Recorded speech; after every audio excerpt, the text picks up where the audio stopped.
Heck yeah, look what we got here. I'm a sucker for Zelda collectibles. I knew I was going to pick this thing up as soon as I saw it, especially after I heard that Link's Awakening was on it. Let's open this box and check this thing out.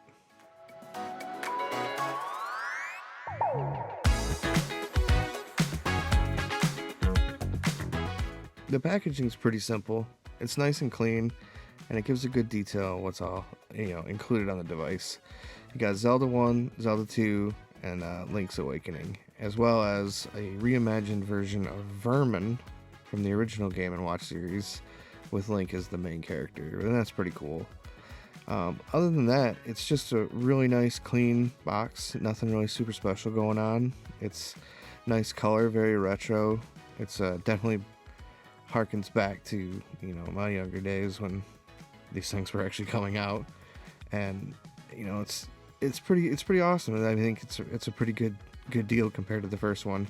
You get a little card inside that's got some platinum points that you can redeem, road map style, instruction manual. Nothing super special.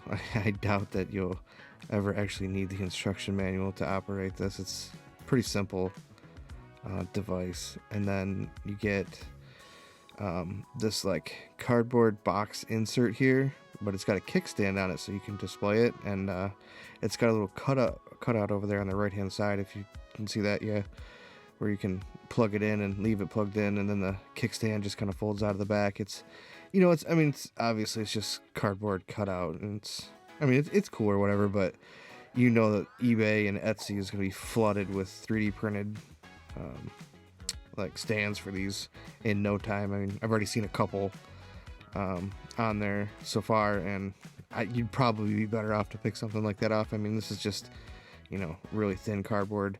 It does include a charging cable, and it looks like the same one that comes with a couple of the Switch accessories. It's just a really short USB-C, which is cool. I'm definitely happy to see that this is, even for a $50, sub $50 like gadget from Nintendo, that they did in fact put USB-C charging capability on it. That's pretty big improvement. As far as the unit itself, it's pretty decent feeling. It's pretty light in the hand, but it doesn't feel like it's gonna snap or break or anything. The screen is nice and clear. It's bright. There are no hardware, volume, or brightness buttons. Everything is done from the main menu, which is fine. You're just going to want to make sure definitely to not leave your volume jacked up at the whole time. The speaker is there on the side. It's just a little slit, and it sounds actually pretty good. It's not real tinny or anything like that. And on the opposite side, you have the power button and the USB-C charger, charging port.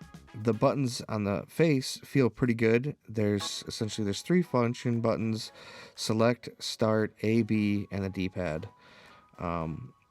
The function buttons are labeled, so they're pretty easy to figure out. One's kind of like a menu for the system. You can set the time, you can set the brightness, and you can set the volume on the main screen.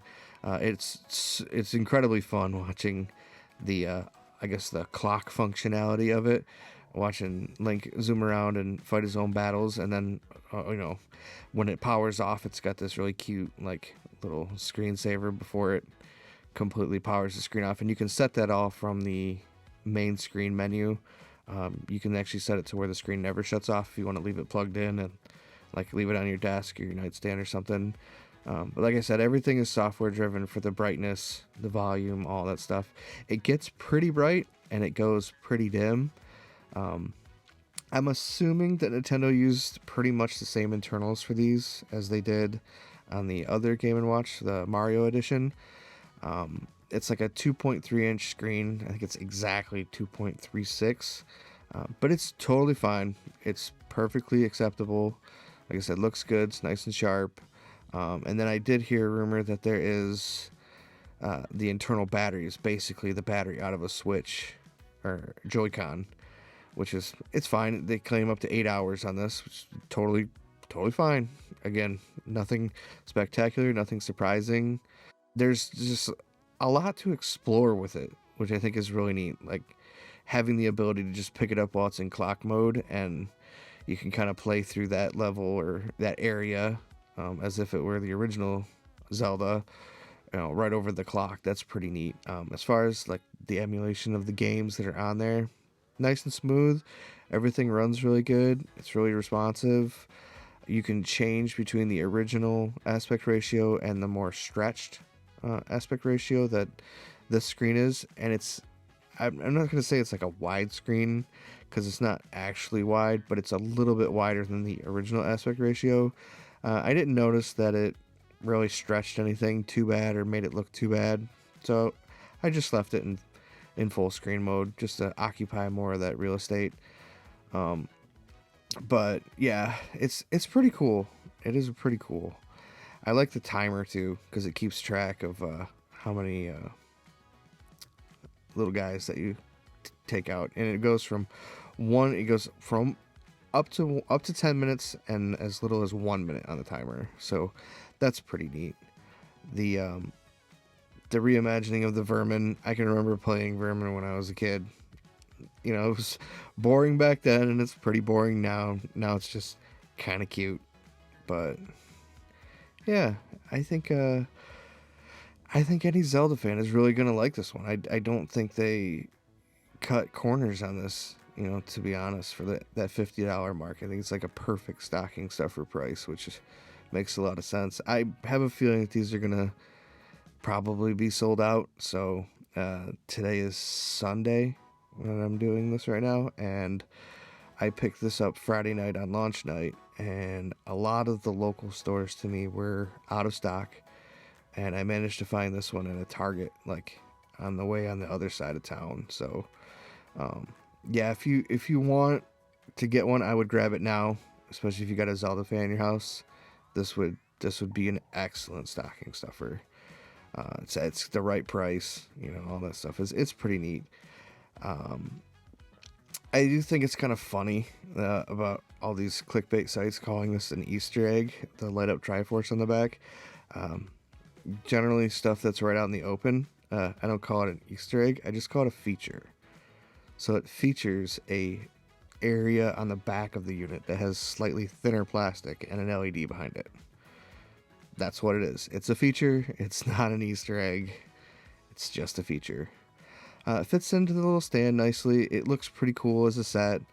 I really enjoyed setting this next to the Switch with the remastered version of Link's Awakening and seeing the similarities and the differences between, what my mind remembered from playing it back on the original Game Boy, and then of course playing it again on the remastered version. It's so cool. I mean, I've probably played Link's Awakening the most out of any Zelda game ever, and I'm probably going to replay the whole thing on the Game & Watch.